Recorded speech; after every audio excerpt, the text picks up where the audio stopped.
and this been the best experience I had ever here in Sri Lanka. I felt really connected, like seeing people chanting at the same time. காணொலிகளை நீங்கள் இப்போ தான் முதல்ல பார்க்குறீங்கன்னு சொன்னால் மறக்காமல் subscribe.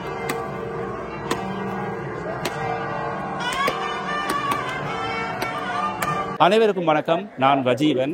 இன்று நல்லூர் கொடியேற்றம். இன்று முதலாவது நாள் திருவிழா. இன்றிலிருந்து 25 நாட்களுக்கு இந்த உற்சவம் நடக்க இருக்கிறது. என்னுடைய காணொலிகளை நீங்கள் இப்போ தான் முதல்ல பார்க்குறீங்கன்னு சொன்னால் மறக்காமல் சப்ஸ்கிரைப் பண்ணிவிடுங்க. அப்போ தான் நான் போடுற அனைத்து காணொலிகளையும் நீங்கள் பார்க்கக்கூடியதாக இருக்கும். இந்த 25 நாட்கள் உற்சவ நாட்களில் இருக்கின்ற அனைத்து உற்சவங்களையுமே நான் காணொலிகளாக பதிவேற்றம் செய்ய முயற்சி பண்ணுறேன். ஏதாவது ஒரு 2 நாட்கள் விடுபடலாம். அதே சமயத்தில் நானும் முருகனை தரிசிக்க வேண்டியிருப்பதால் சில காட்சிகள் இந்த இடத்துல வர்றது அரிதாக இருக்கும். சில காட்சிகளை எடுக்க முடியாமலும் இருக்கும். காரணம் என்னவென்று சொன்னால் கேமராக்களோ அல்லது தொலைபேசிகளோ ஆலயத்துக்கு உள்ளே கொண்டு செல்ல இயலாது.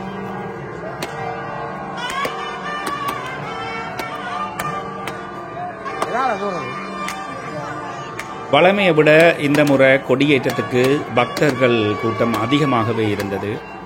இதை தவிர விசேடமாக சொல்ல வேண்டும் என்று சொன்னால் வெளிநாட்டவர்கள் சுற்றுலா பயணிகளாக வந்த வெளிநாட்டவர்களும் அதிகமாக இந்த கொடியேற்றத்தை பார்வையிட்டனர்.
வழமைக்கு மாறா, அதாவது வழமையை விட இந்த முறை வெயில் கொஞ்சம் அதிகமாக இருந்தது. வெயிலையும் பொருட்படுத்தாமல் மக்கள் வெள்ளம் முருகனை காண வந்திருந்தனர் என்பது குறிப்பிடத்தக்கது. இப்போ எங்களுக்கு வெயில் கொஞ்சம் பழக்கப்பட்ட விஷயம். ஆனால் அந்த வெளிநாட்டவர்கள் சுற்றுலா பயணிகளும் அந்த வெயிலையும் பொருட்படுத்தாமல் அவர்களும் இந்த உற்சவத்தில் கலந்து கொண்டிருந்தார்கள் என்பதுதான் ஒரு மிக முக்கியமான ஒரு விஷயம்.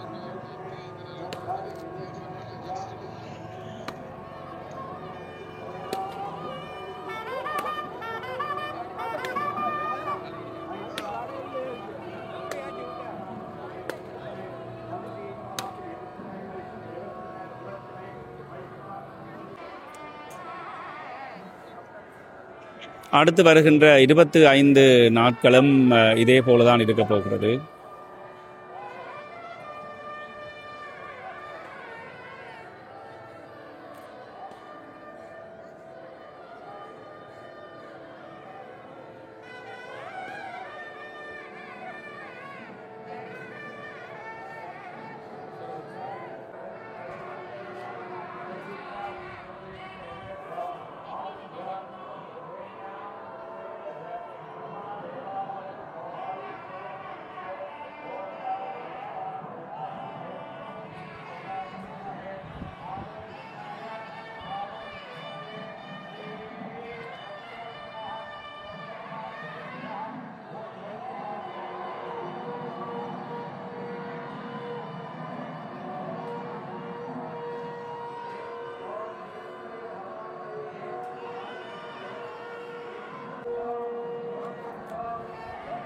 பக்தர்கள் அங்க பிரதிஷ்டை செய்து கொண்டிருக்கிறார்கள். வெளிநாட்டில் இருந்து வந்த ஒருவர் அவர்களை வியந்து பார்த்து வீடியோ படம் எடுத்த வண்ணம் இருக்கிறார். எங்களுடைய திருவிழாவை பற்றி அவர் என்ன நினைக்கிறார் என்று சொல்லி கேட்டு தெரிஞ்சு கொள்ள போகிறேன். I'm from Argentina, and this has been the best experience I had ever here in Sri Lanka. I felt really connected, like seeing people chanting at the same time, and the vibes, and I really loved it. I hope I can see something similar around to other temples. In Jaffna, I arrived yesterday from Deft Island. Okay. And now I'm continue to the eastern coast. So how many days you going to stay in here? Here I'm leaving tomorrow. Tomorrow? Yeah. So you're going to miss whole festival? Yeah. Okay. So thank you so much to visiting in here, sir. Thank you so much for your interview. My pleasure. Thank you. நான் முதல்ல சொன்ன மாதிரி திரும்புமிடமெல்லாம் பக்தர்கள் கூட்டம், திரும்புமிடமெல்லாம் சுற்றுலா பயணிகள், வெளிநாட்டவர்கள் கூட்டம். இந்த முறை நல்லூர் கொடியேற்றமே எப்படி என்று சொன்னால், இனி வருகின்ற நாட்களில், அதாவது பொருத்த உற்சவ நாட்கள், குறிப்பாக இந்த சப்பரம் தேர் எல்லாம் எப்படி இருக்க போகிறது, எவ்வாறு மக்கள் கூட்டம், அதாவது பக்தர்கள் கூட்டம் அதிகமாக இருக்க போகிறது என்று சொல்லி நாங்கள் பொறுத்திருந்து தான் பார்க்க வேண்டும்.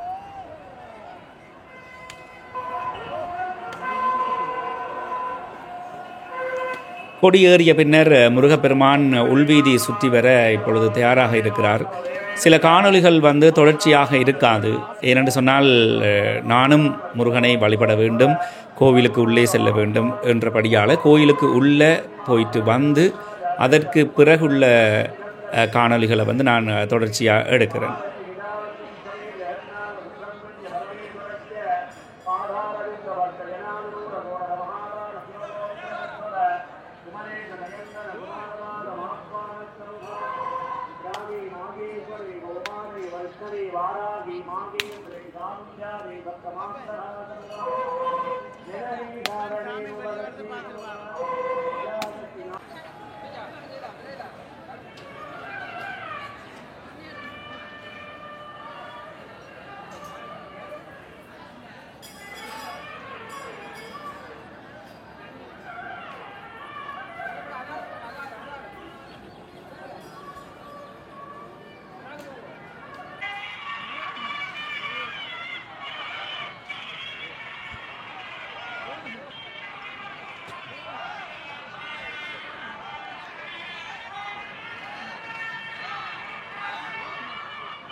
கோவிலுக்கு வெளியில் எப்படி மக்கள் கூட்டமோ அதே மாதிரி தான் உள்ளேயும் சுவாமிக்கு கிட்ட நெருங்கிறதுன்றதே ஒரு பெரிய வேலையாக போச்சு. அந்தளவுக்கு பக்தர்கள் கூட்டம், முருகனை சுற்றி பக்தர்கள்.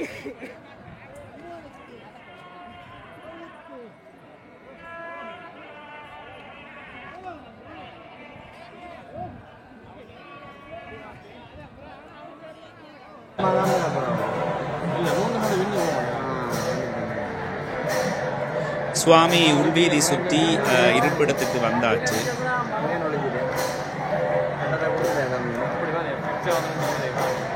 என்னுடைய கேமராண்ட குவாலிட்டிக்கு இவ்வளவுதான் ஜூம் பண்ணக்கூடியதாக இருந்தது.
இந்த பாருங்க, வெளிநாட்டவர் ஒருவர் வேட்டியோட கோவிலுக்குள்ள போறார். அதுவும் நல்ல பச்சை கலர்ல வேட்டி வாங்கி இருக்கிறார்.